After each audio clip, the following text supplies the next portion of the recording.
Salam sejahtera Bapak Ibu Saudara yang terkasih di dalam Tuhan Yesus Kristus. Kita kembali bertemu dalam program Renungan Malam GKJ Semarang Timur. Namun sebelumnya marilah kita berdoa. Tuhan yang kami sembah dalam nama Tuhan Yesus Kristus, kembali kami datang ke hadirat-Mu Tuhan. Kami bersyukur untuk penyertaan Tuhan sepanjang hari ini. Dan saat ini Tuhan, sebelum kami akan beristirahat, terlebih dahulu kami akan merenungkan sabda kebenaran firman Tuhan. Biarlah apa yang kami terima pada malam hari ini boleh memperbarui kehidupan kami, pola pikir kami, cara pandang kami, sehingga semakin berkenan di hadapan Tuhan. Dan hidup kami boleh memuliakan nama Tuhan. Terima kasih Tuhan, hanya dalam nama-Mu Tuhan Yesus Kristus kami telah berdoa dan mengucapkan syukur. Amin. Bacaan firman Tuhan malam hari ini diambil dari Ibrani pasalnya yang ke-6 ayat 1-8. Ibrani pasal 6 ayat 1-8, demikian firman Tuhan. Sebab itu marilah kita tinggalkan asas-asas pertama dari ajaran tentang Kristus dan beralih kepada perkembangannya yang penuh.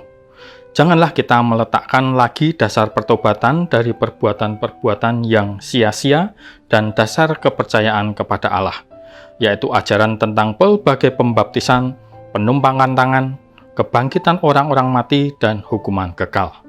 Dan itulah yang akan kita perbuat jika Allah mengizinkannya. Sebab mereka yang pernah diterangi hatinya, yang pernah mengecap karunia surgawi, dan yang pernah mendapat bagian dalam Roh Kudus, dan yang mengecap firman yang baik dari Allah, dan karunia-karunia dunia yang akan datang, namun yang murtad lagi, tidak mungkin dibaharui sekali lagi sedemikian, hingga mereka bertobat, sebab mereka menyalibkan lagi anak Allah bagi diri mereka dan menghinanya di muka umum. Sebab tanah yang menghisap air hujan yang sering turun ke atasnya dan yang menghasilkan tumbuh-tumbuhan yang berguna bagi mereka yang mengerjakannya, menerima berkat dari Allah. Tetapi jikalau tanah itu menghasilkan semak duri dan rumput duri, tidaklah ia berguna dan sudah dekat pada kutuk yang berakhir dengan pembakaran. Saudara yang terkasih dalam Kristus, ayat bacaan kita tadi di ayat 7 menyebutkan tentang hujan. Tepatnya air hujan yang turun ke bumi. Kemudian diisap ke dalam tanah, dan tanah di sini bisa dikatakan semua jenis tanah. Karena hujan tidak pilih-pilih tanah kemana dia akan jatuh. Hujan adalah salah satu anugerah Allah yang dicurahkan untuk banyak orang. Dalam kekristenan kita mengenal anugerah yang bersifat umum atau common grace, dan anugerah Allah yang bersifat khusus atau special grace. Anugerah umum adalah anugerah yang diberikan Allah kepada semua orang, bisa diterima siapa saja, baik orang percaya maupun bukan orang percaya. Contoh ayat yang berbicara tentang anugerah umum ini ada dalam Matius 5 ayatnya yang ke-45. Karena dengan demikianlah kamu menjadi anak-anak Bapamu yang di surga, yang menerbitkan matahari bagi orang yang jahat dan orang yang baik, dan menurunkan hujan bagi orang yang benar dan orang yang tidak benar. Dalam ayat ini disebutkan bahwa matahari dan hujan adalah contoh dari anugerah umum Allah.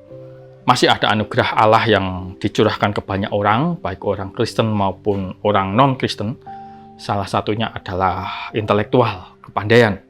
Orang Kristen diberikan ini, intelektual yang baik, tapi pada orang yang tidak mengenal Allah pun Allah memberikannya. Bahkan yang terjadi, mereka kadang-kadang lebih pintar daripada kita.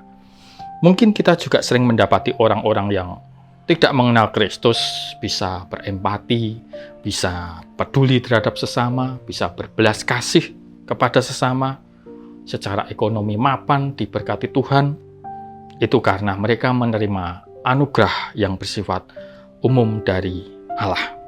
Sedangkan anugerah khusus adalah pengenalan akan Kristus, yang hanya diberikan Allah kepada beberapa orang yang mengenal Kristus, kemudian yang percaya dan menerima Kristus sebagai Tuhan dan Juru Selamat.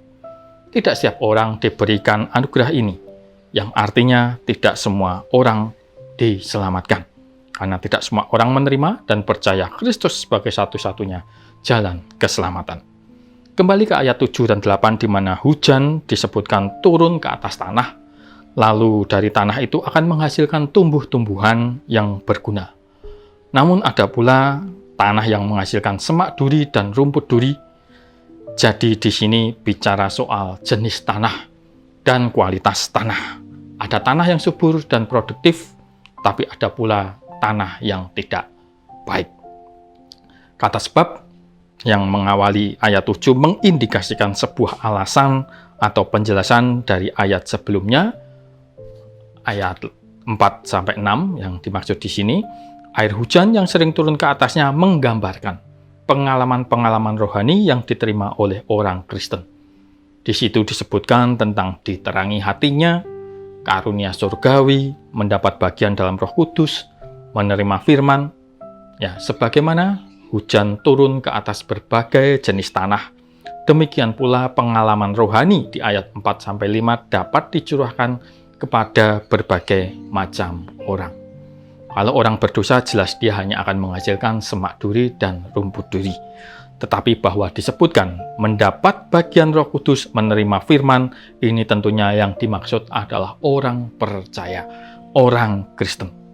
Ini pun dalam ayat 6 disebutkan bahwa mereka murtad. Artinya setiap orang Kristen mendengar firman atau memiliki pengalaman-pengalaman rohani lainnya tidak tertutup kemungkinan menghasilkan output yang berbeda. Yang membedakan adalah apa yang terjadi sesudah hujan itu berkali-kali turun. Tanah yang baik akan menghasilkan sayuran dan buah-buahan dari tumbuhan yang berguna. Ayat 7a, tanah yang buruk akan menghasilkan semak duri. Ayat 8a, tanah yang baik akan menerima berkat dari Allah, sedangkan tanah yang buruk akan dibakar. Tanah yang baik dan tanah yang buruk ini berbicara soal kekristenan yang sejati dan kekristenan yang palsu. Orang-orang yang berada dalam komunitas Kristen sama-sama mendapatkan hujan berupa pengalaman-pengalaman rohani yang indah. Mereka mungkin merasakan kebaikan, kemurahan Tuhan.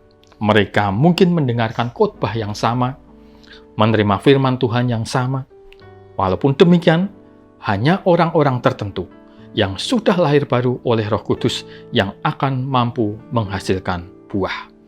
Orang-orang lain hanya akan menumbuhkan semak dan duri, karena pada hakikatnya memang mereka adalah tanah yang buruk. Sama seperti pohon yang baik akan menghasilkan buah yang baik, pohon yang tidak baik akan menghasilkan buah yang tidak baik. Dari buahnya lah mereka dikenal. Matius 7 ayat 15-20. Demikian pula tanah yang baik atau tanah yang buruk dapat dikenal melalui jenis tanaman yang dihasilkan. Jadi kemurtatan yang terjadi pada orang percaya tidaklah membuktikan bahwa keselamatan dapat hilang. Tidaklah membuktikan bahwa keselamatan yang dirancang oleh Allah sendiri itu bisa gagal atau batal. Sebaliknya, hal ini justru menunjukkan bahwa orang yang murtad sedari awal memang tidak pernah bertobat. 1 Yohanes 2 ayat 19 menuliskan, memang mereka berasal dari antara kita, tetapi mereka tidak sungguh-sungguh termasuk pada kita. Sebab jika mereka sungguh-sungguh termasuk pada kita, niscaya mereka tetap bersama-sama dengan kita. Tetapi hal itu tidak terjadi supaya menjadi nyata bahwa tidak semua mereka sungguh-sungguh termasuk pada kita. Orang yang betul-betul menerima anugerah keselamatan Allah pasti, saya tegaskan sekali lagi, pasti akan menghasilkan buah-buah yang sesuai dengan anugerah yang diterimanya. Hidup benar, bersyukur kepada Tuhan, setia mengikut Kristus adalah buah-buah itu. Berbalik dari iman percayanya, meninggalkan Tuhan, meninggalkan iman percayanya, jelas bukan buah yang dihasilkan dari orang yang menerima anugerah keselamatan dari Allah. Tidak mungkin tanah yang baik menghasilkan sesuatu yang buruk. Tidak mungkin pula tanah yang buruk menghasilkan sesuatu yang baik. Maka tidak mungkin pula pertobatan menghasilkan kemurtatan. Untuk hal ini telah digambarkan dalam 2 Petrus 2 ayat 22, seperti pepatah kuno mengatakan, anjing kembali ke muntahnya, babi kepada kubangannya.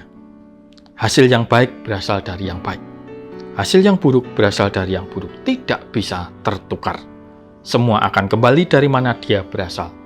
Babi akan balik lagi ke kubangannya, sekalipun dia sudah bersih, sekalipun dia sudah dimandikan. Lalu apa yang harus kita lakukan sebagai orang-orang yang sudah dipilih Allah? Tentu kita harus memperhatikan ayat 1-3, karena ayat 4 pun diawali dengan kata sebab. Artinya ada hubungannya dengan ayat sebelumnya. Penulis surat Ibrani menyampaikan untuk terus-menerus bertumbuh sampai melampaui ajaran-ajaran dasar kekristenan. Kalimat marilah kita tinggalkan asas-asas pertama dari ajaran tentang Kristus tidak berarti kita diminta untuk meninggalkan, melupakan, atau mengabaikan ajaran-ajaran dasar. Tetapi dipesankan supaya jangan berhenti sampai di situ saja.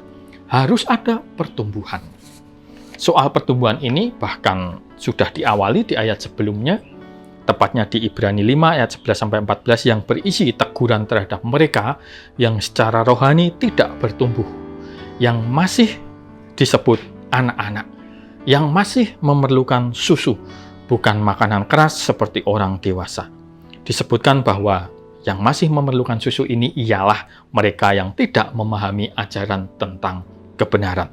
Sedangkan orang dewasa adalah mereka yang terlatih membedakan yang baik daripada yang jahat.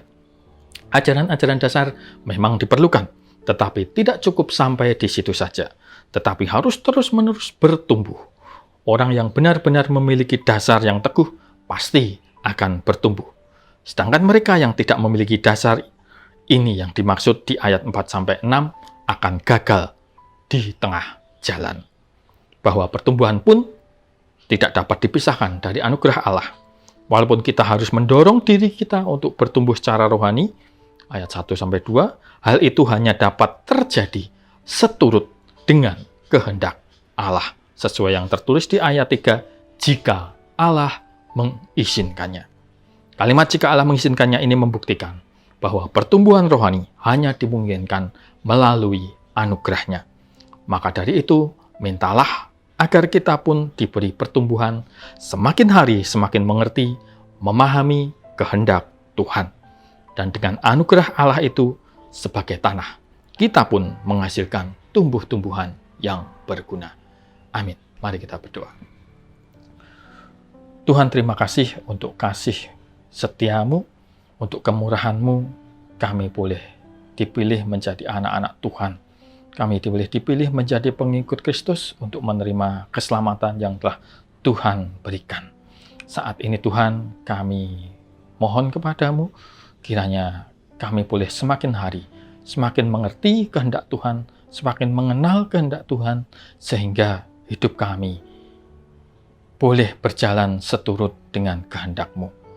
Biarlah hidup kami boleh menjadi saluran berkat bagi orang lain, semakin hari semakin bertumbuh, dan memuliakan nama Tuhan. Hanya dalam nama-Mu, Tuhan Yesus Kristus, kami telah berdoa dan mengucapkan syukur. Amin.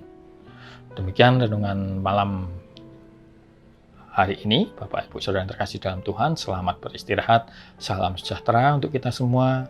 Tuhan Yesus memberkati.